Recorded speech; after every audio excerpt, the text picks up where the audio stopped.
খুলনার দৌলতপুরে পারভেজ হাওলাদার ও সুপর্ণা সাহা হত্যা মামলায় আদালত ৭ জনকে ফাঁসির আদেশ দিয়েছে, ২ জনকে খালাস দেয়া হয়েছে। মঙ্গলবার বিকেলে অতিরিক্ত মহানগর আদালত এর বিচারক সুমি আহমেদ এই রায় ঘোষণা করেন।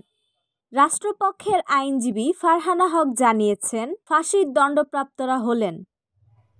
এই মামলার রায়ে সর্বমোট ৯ জন আসামি ছিল। ৭ জনের মৃত্যুদণ্ড, ৫০,০০০ টাকা জরিমানা আর ২ জন আসামিকে খালাস প্রদান করেছে।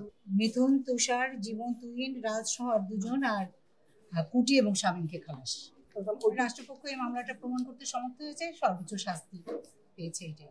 মিথুন, তুষার, জীবন, তুহিন, রাজ এদের মৃত্যুদণ্ড, ৫০,০০০ টাকা জরিমানা আর কুটি এবং শামীমের হলো খালাস। এদের মধ্যে ৩ জন পলাতক। খালাস পেয়েছেন কুটি ও শামীম।